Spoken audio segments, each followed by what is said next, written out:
wabarakatuh. Perkenalkan, nama saya Anissa Pufitratin dari Prodi Manajemen Bisnis Syariah semester 2 Fakultas Ekonomi dan Bisnis Islam IAIN Kediri. Di video ini, saya akan menjelaskan beberapa materi dari mata kuliah Islam dan Sains.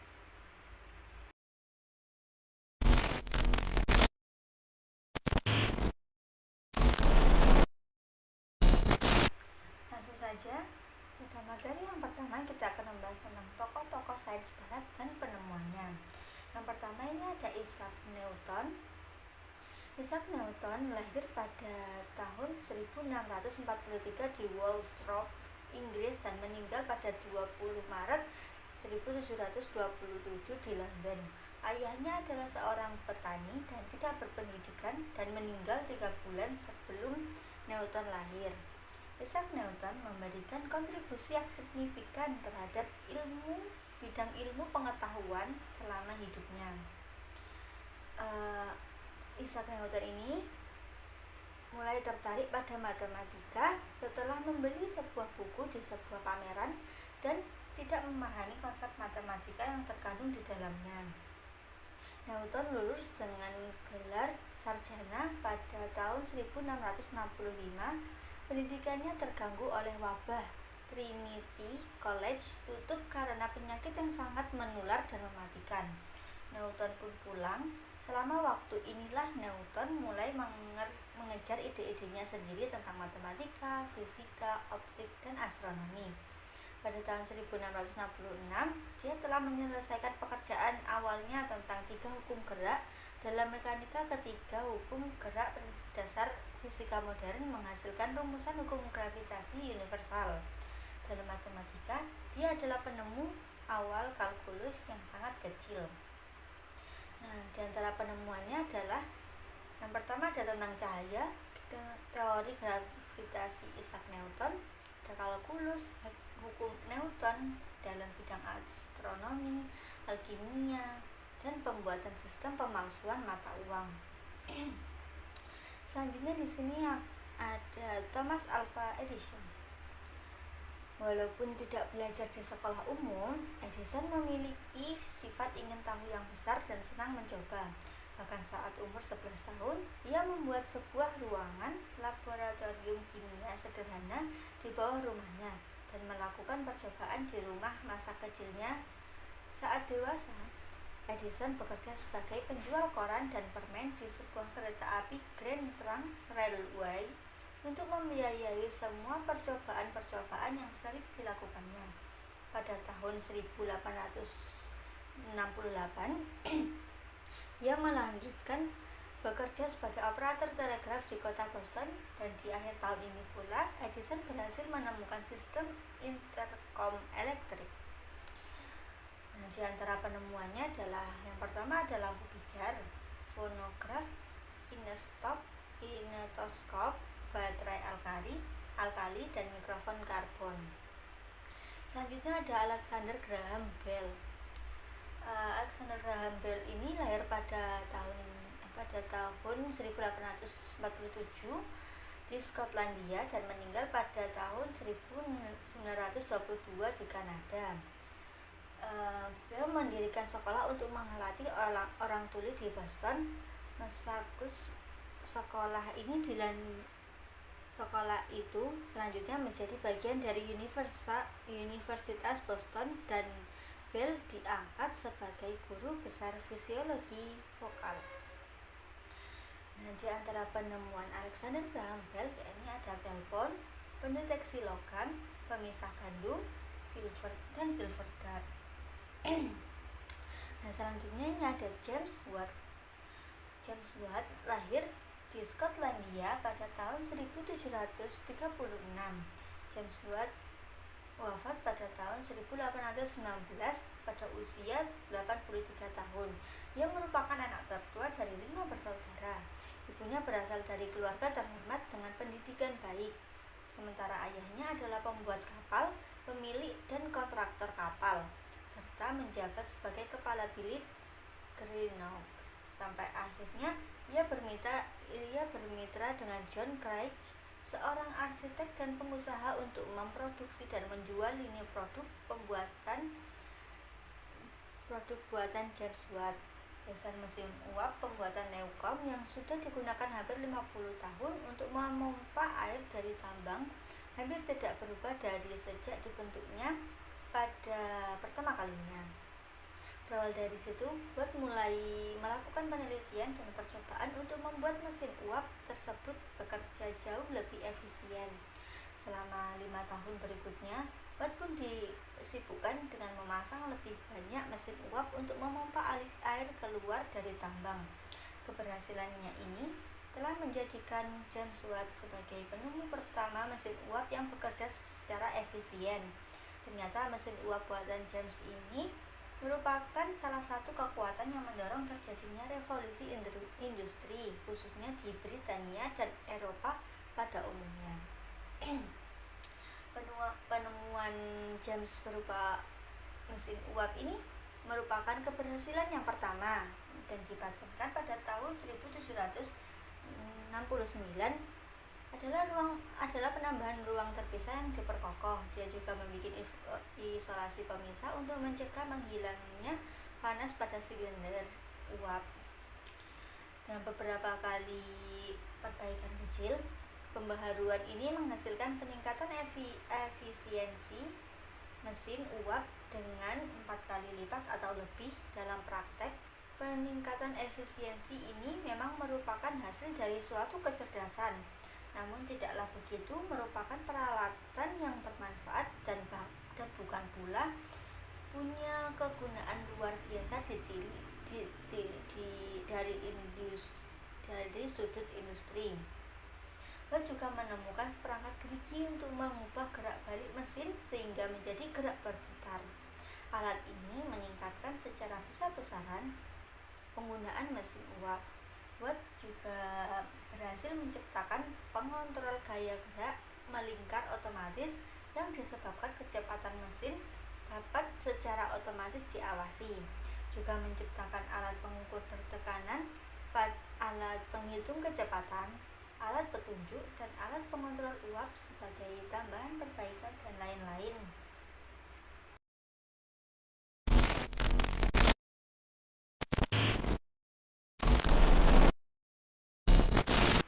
Materi yang kedua yakni perkembangan sains pada masa kejayaan Islam. Yang pertama kita membahas masa kejayaan Islam. Masa kejayaan Islam ini dikenal juga sebagai zaman kejayaan Islam, adalah periode waktu antara abad ke-8 hingga abad ke-13. Pada masa ini adalah masa ketika para filsuf, ilmuwan, dan insinyur di dunia Islam menghasilkan banyak kontribusi terhadap perkembangan teknologi dan kebudayaan, baik dengan menjaga tradisi yang telah ada ataupun dengan menambahkan penemuan dan inovasi mereka sendiri. Mereka juga mengadopsi gagasan-gagasan dari Cina dan India, yang dengan demikian menambah pengetahuan mereka yang sudah ada sebelumnya. Selama kejayaan Islam, terdapat 2 kerajaan besar yang berperan penting, yaitu Kerajaan Umayyah dan Kerajaan Abbasiyah. Kerajaan Umayyah berkuasa pada awal periode ini dan dikenal sebagai Daulah Umayyah, sedangkan Kerajaan Abbasiyah menggantikan kekuasaan pada pertengahan periode dan dikenal sebagai Daulah Abbasiyah. Peralihan kekuasaan pemerintah Islam dari dinasti Umayyah ke dinasti Abbasiyah, yaitu pada tahun 750 Masehi, merupakan peristiwa terpenting dalam sejarah peradaban Islam yang tidak mungkin dapat dilupakan oleh insan akademik, khususnya para sejarawan Muslim.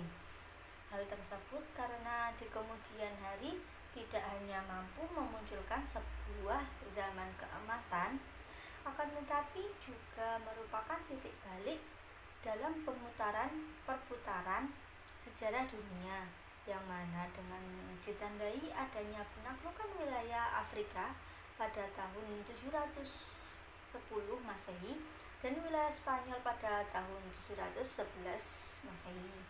Masa pemerintahan Abbasiyah mencapai puncak kejayaannya di bawah pemerintahan Raja Harun al-Rasyid yang cukup terkenal dalam sejarah peradaban Islam.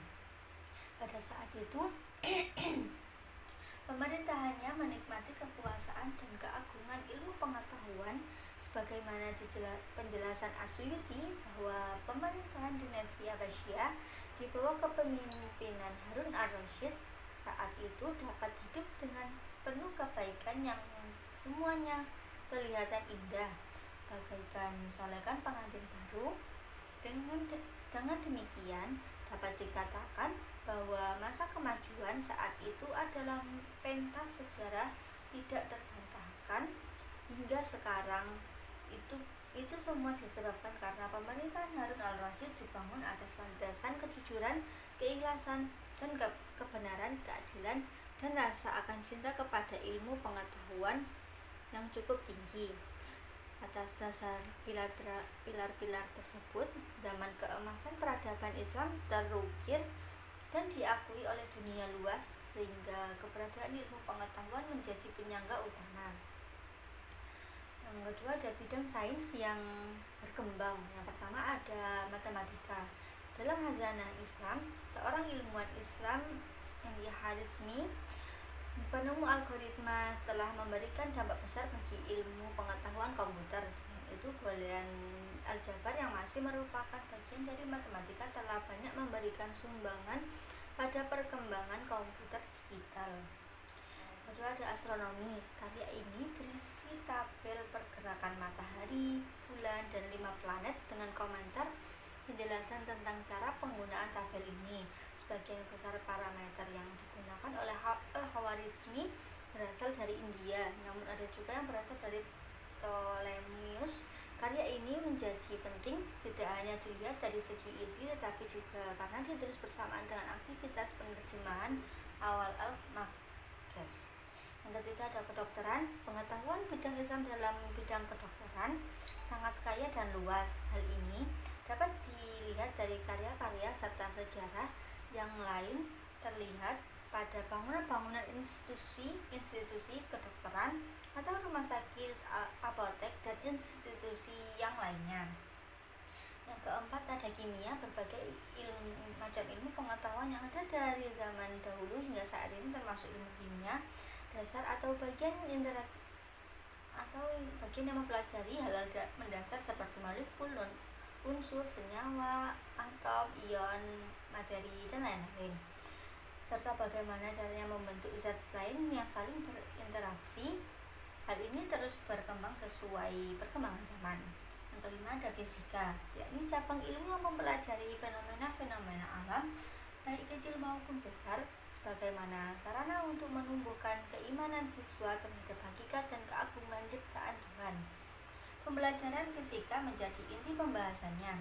Selain itu, pembelajaran fisika cenderung membangun pengetahuan berdasarkan ide-ide yang dibahas. Yang keenam ini ada geografi. Di antara cabang ilmu pengetahuan yang berkembang pesat pada permulaan sejarah Islam, khususnya pada Daulah Abbasiyah dan geografi, perkembangannya karena majunya pelayaran. Bukti yang dapat diketengahkan adalah banyaknya tokoh di bidang ini, misalnya Al-Hisham Al-Kalbi, Al-Kindi, Al-Maqdisi, dan Al-Mas'udi. Selanjutnya ada dampak perkembangan sains dalam peradaban Islam. Peradaban Islam maju dan berkembang di semua sektor kehidupan.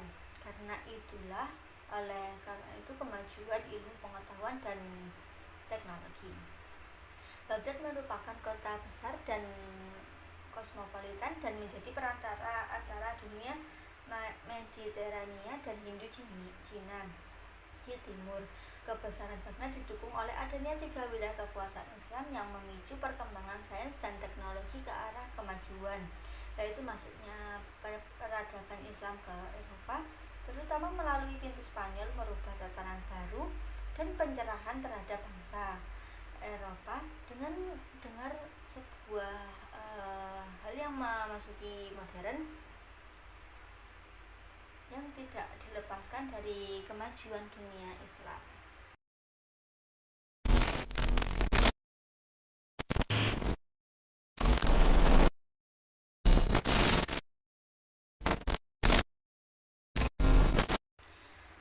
Selanjutnya materi yang ketiga, yakni tentang perkembangan sains di barat. Sains barat yang pertama ada sains barat modern, yaitu model yang dikembangkan oleh para filsuf dan ilmuwan barat sejak abad ke-17 untuk mempelajari alam semesta, termasuk semua aplikasi praktisnya di bidang teknologi. Banyak yang telah ditulis di barat saat ini tentang model-model alternatif ilmu pengetahuan dan teknologi.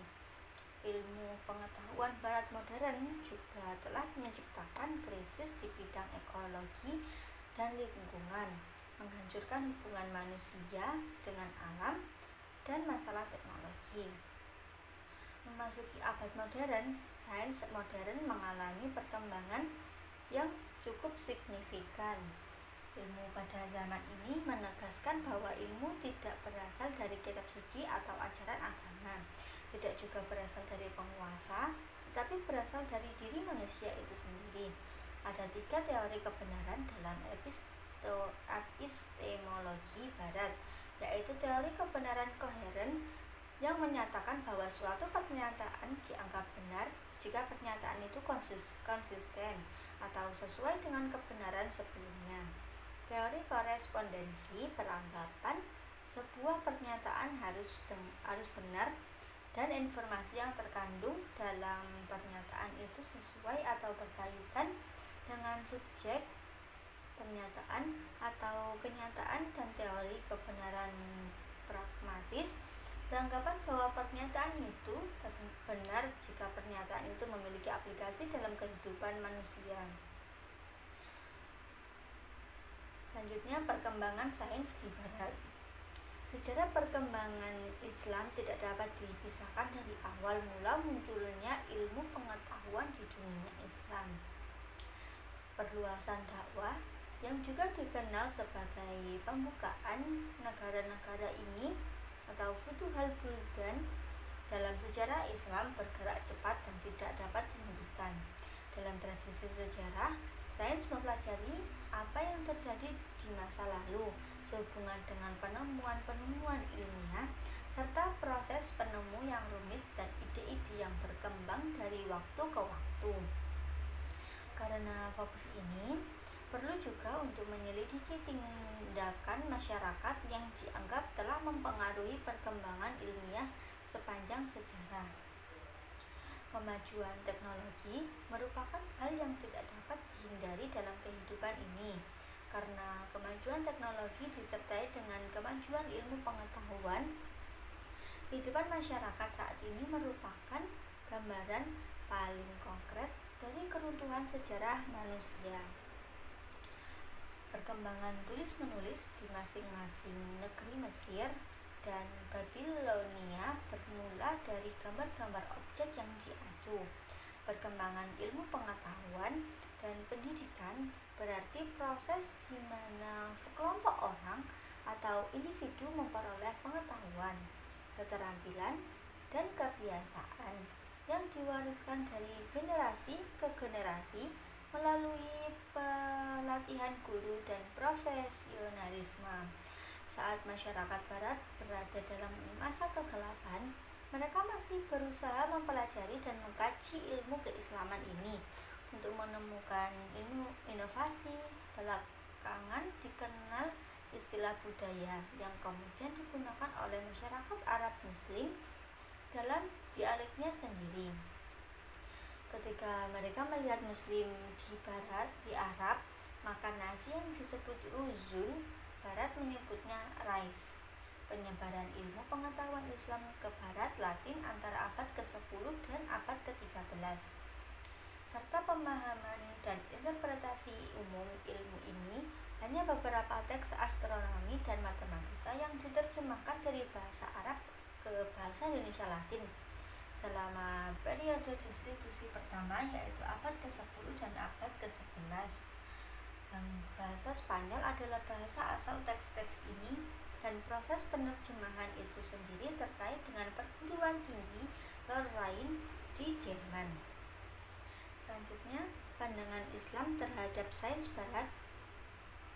Islam memiliki kepedulian dan perhatian penuh kepada umatnya agar terus berproses untuk menggali potensi-potensi alam dan lingkungan menjadi sentrum peradaban yang gemilang. Dalam konteks ini tidak ada pertentangan antara sains dan Islam, di mana keduanya berjalan seimbang dan selaras untuk menciptakan hazanah keilmuan dan peradaban manusia yang lebih baik dari sebelumnya. Pandangan Islam terhadap sains adalah bahwa Islam tidak pernah mengekang umatnya untuk maju dan modern. Justru Islam sangat mendukung umatnya untuk melakukan penelitian dan bereksperimen dalam hal apapun, termasuk sains. Bagi Islam, dan sains adalah termasuk ayat-ayat Allah yang perlu digali dan dicari keberadaannya. Ayat-ayat Allah yang tersebar di alam semesta ini merupakan anugerah bagi manusia sebagai khalifatullah di bumi untuk diolah dan dimanfaatkan dengan sebaik-baiknya.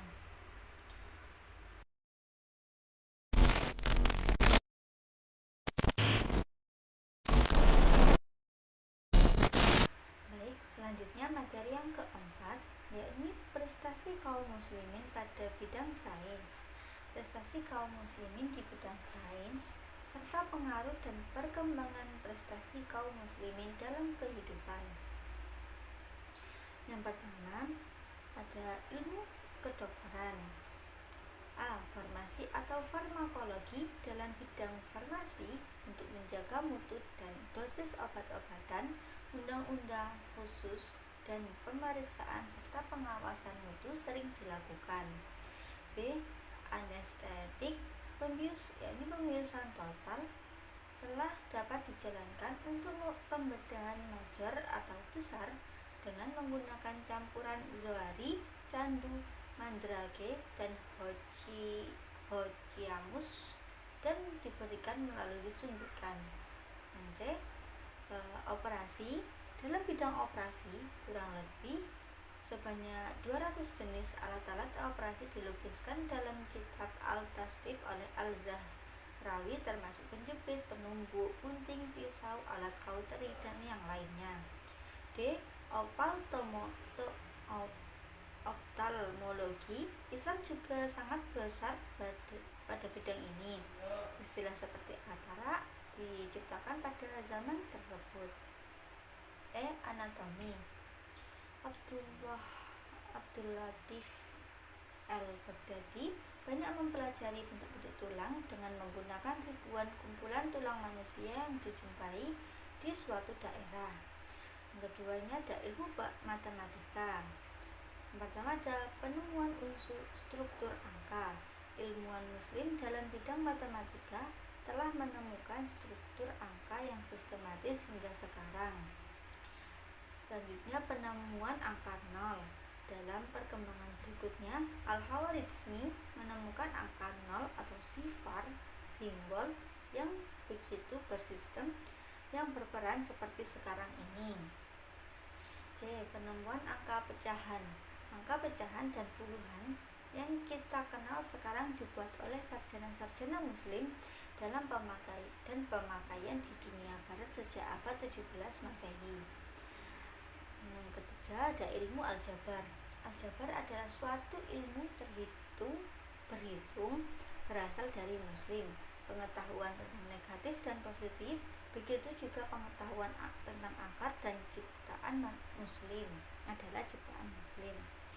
Yang keempat adalah ilmu aritmatika. Dalam lapangan aritmatik, umat Islam menemukan pendapat-pendapat baru yang sebelumnya tidak dikenal orang. Di antaranya adalah segi 4 ajaib dan angka ramah tamah. Yang kelima ada ilmu astronomi. Astronomi adalah suatu disiplin ilmu yang membicarakan tentang matahari, bulan, bintang, dan planet-planet lainnya, baik yang dapat dipahami secara kontekstual maupun konseptual.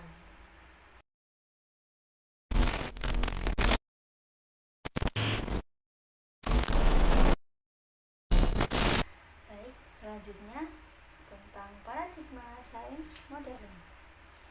Definisi paradigma sains modern Sains secara umum didefinisikan sebagai pengetahuan atau knowledge yang didapatkan dengan cara sistematis tentang struktur dan perilaku dari segala fenomena yang ada di alam jagat raya, baik fenomena alam maupun sosial.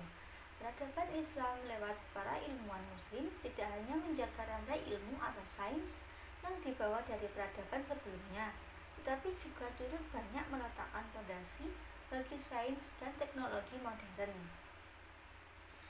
Semangat rasionalitas dan intelektualitas dari dunia Islam yang telah memberikan kontribusi besar tersebut kemudian dibawa ke dunia Barat.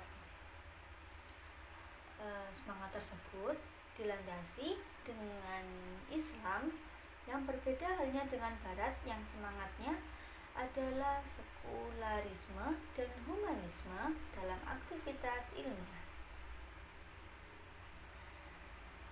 Pemikiran Aristoteles tentang geosentris juga masih berpengaruh besar pada sains, sampai kemudian terjadi evolusi ilmiah dari Copernicus yang menggeser paradigma sains dari geosentris menjadi heliosentris yang kemudian dikuatkan oleh Newton. Sampai akhirnya perubahan alam pikir era pertengahan dengan segala macam variasinya diruntuhkan satu persatu dan menjadi tanda lahirnya Renaissance. Satu hal yang menjadi perhatian adalah bahwa meskipun terdapat banyak perubahan revolusional ataupun evolusional yang terjadi dalam sejarah perkembangan sains di dunia barat, asas atau worldview peradaban barat tidaklah berubah. Yang paling menonjol adalah bagaimana sekularisasi terjadi di dunia barat yang membawa dampak besar pada sains modern. Selanjutnya ada perkembangan paradigma sains modern. Perkembangan sains sejak abad ke-18 berlangsung dengan cepat yang ditandai oleh penemuan-penemuan dan teori-teori yang dikemukakan oleh para ahli ilmuwan dalam berbagai bidang ilmu yang dilandasi oleh eksperimen yang mereka yakini kebenarannya. Di samping itu, perkembangan sains tersebut juga ditandai oleh makin banyaknya cabang-cabang ilmu pengetahuan baru yang merupakan produk hasil penemuan yang makin mendalam untuk mewadahi berbagai macam sains yang mengalami perkembangan. Dan dengan cepat tersebut digunakan istilah sains modern. Pada abad ke-20, berbagai penemuan dalam bidang teknologi sempat mengubah kehidupan masyarakat dengan adanya berbagai produk teknologi yang makin canggih. Produk teknologi yang demikian ini sangat mendukung perkembangan sains selanjutnya. Salah satunya ialah Tycho Brahe yang menekuni bidang astronomi dengan membuat alat-alat untuk melihat benda-benda angkasa. Dengan demikian, pengaruh paradigma sains modern terhadap berbagai disiplin ilmu sangat luas dan mendalam. Paradigma sains modern telah membawa perubahan dan inovasi yang signifikan dalam berbagai bidang ilmu dan memperluas pemahaman manusia tentang alam semesta dan diri kita sendiri.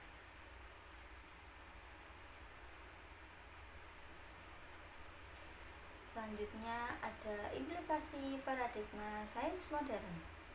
Disadari bahwa teknologi mempunyai dua sifat berbeda, yaitu positif dan juga negatif. Kedua dampak tersebut berjalan beriringan seiring teknologi yang dihasilkan manusia. Karena karakter dan paradigma yang diusung banyak yang lebih mementingkan individualisme daripada sosial, masyarakat, dan lingkungan. Teknologi yang dihasilkan pun cenderung pada sifat yang negatif. Sebagai contoh, penerapan teknologi nuklir yang diselewengkan menjadi senjata pemusnah massal dan pengaruhan sumber daya alam secara berlebihan yang berdampak pada hilangnya keseimbangan ekosistem di bumi. Kedua contoh tersebut merupakan dampak negatif yang muncul akibat sifat antroposentris, egois, ambisius, dan tidak puas manusia dalam kehidupannya.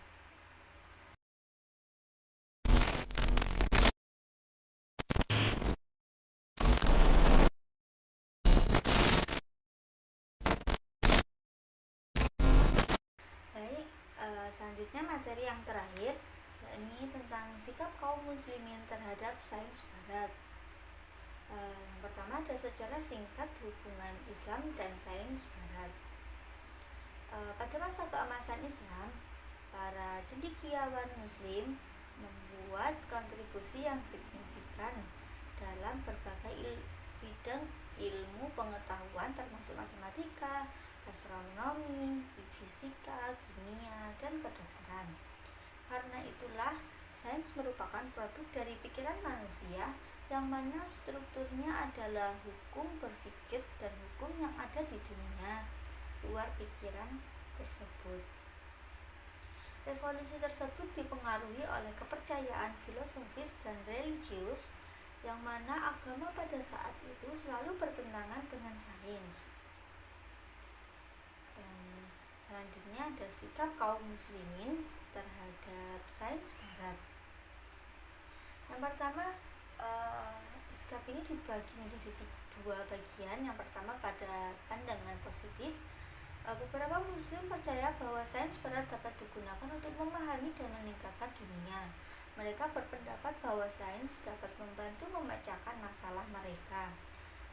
Mereka juga percaya bahwa sains dapat digunakan untuk mempromosikan perdamaian dan pemahaman antar budaya. Yang kedua ada pandangan kritis.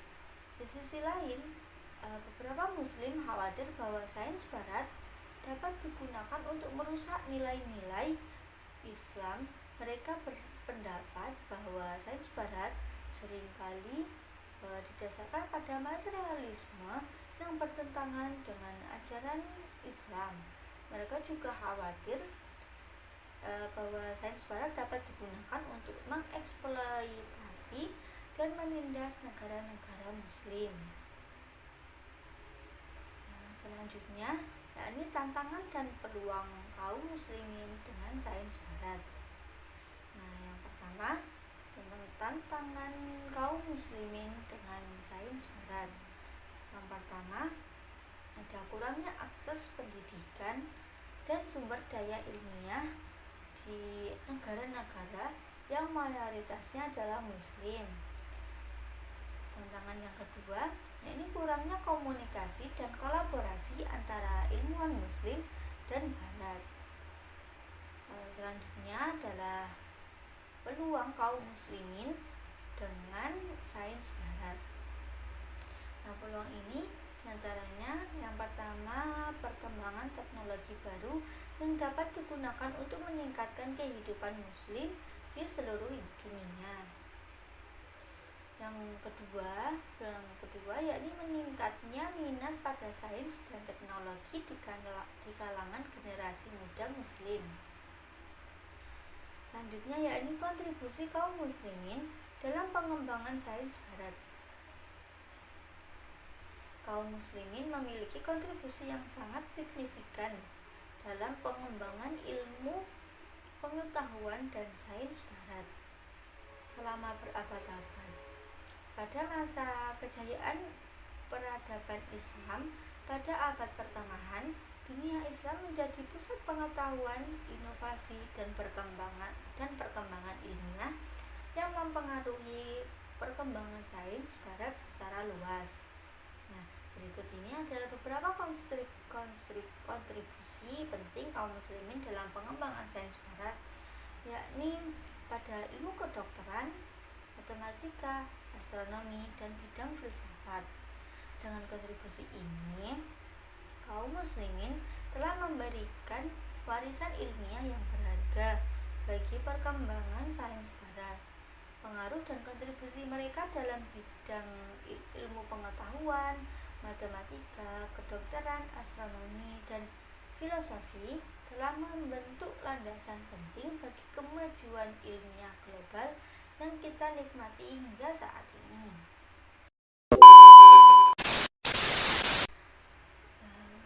Baik, itu saja yang dapat saya sampaikan. Kurang lebihnya saya mohon maaf. Wabillahi taufiq wal hidayah. Wassalamualaikum warahmatullahi wabarakatuh. Bye.